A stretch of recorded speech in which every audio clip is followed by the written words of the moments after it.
పెద్దవాళ్ళంటే వైకాపా అధ్యక్షుడు జగన్ కు ఏమాత్రం గౌరవం లేదని మంత్రి గుమ్మిడి సంధ్యారాణి విమర్శించారు.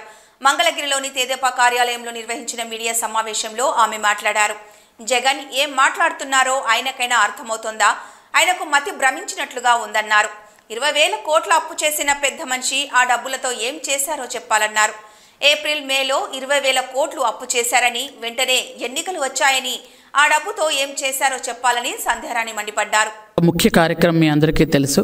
ఈ కార్యక్రమంలో ఎవరైతే ప్రజలున్నారు, పేద ప్రజలున్నారు, ఎవరైతే ఇబ్బందులు పడుతున్నారో వాళ్ళు వచ్చి వాళ్ళ తాలూకా అర్జీలు ఇచ్చి ఇక్కడ ఉన్నటువంటి ఎవరైతే ఇక్కడ ప్రజాప్రతినిధులు ఉంటారో వాళ్ళు ఇక్కడ ఉన్నటువంటి అధికారులకి వెంటనే ఫోన్ చేసి చెప్పడం కానీ, లేదంటే వాళ్ళ తాలూకా ప్రాబ్లం ఏదైతుందో రాసుకొని తెలియజేయటం అనేది మొదటి నుంచి ఈ ప్రజా దర్బార్లో అలవాటు పడ్డాం.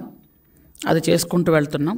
ముఖ్యంగా నిన్న అబద్ధార్లో ఆస్కార్ అవార్డు తీసుకున్న సైకో జగన్మోహన్ రెడ్డి నిన్న ఒక ప్రెస్ మీట్ పెట్టాడు. ఆయన ఆ ప్రెస్ మీట్లో 2.0 అంట, అంటే యాక్చువల్గా పిచ్చి జగన్మోహన్, సైకో జగన్మోహన్, దానిలో 2.0 జగన్మోహన్ అంటే ఒకసారి ఆలోచించండి. అంటే పిచ్చి ఏ రేంజ్లో ఉంది, సైకో ఏ రేంజ్లో ఉంది అనడానికి 2.0 సైకో జగన్మోహన్ రెడ్డి. ఇప్పుడు ఎందుకనంటే అతనే ఒప్పుకుంటున్నాడు, 5 సంవత్సరాలు నేను ఎవరిని కలవలేదు, 5 సంవత్సరాలు నేను ఎవరి ముఖం చూడలేదు, 5 సంవత్సరాలు కనీసం ప్రజాప్రతినిధులతో మాట్లాడలేదు, 5 సంవత్సరాలు కార్యకర్తలను పట్టించుకోలేదు, 5 సంవత్సరాలు కేవలం డబ్బులు దోచుకోవడంలోనే నేను దృష్టి పెట్టి ఉన్నాను.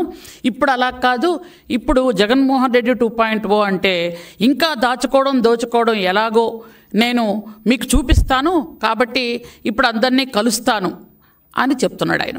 అసలు అతనికి నాకు తెలిసి మతి సరిగా పనిచేయదు.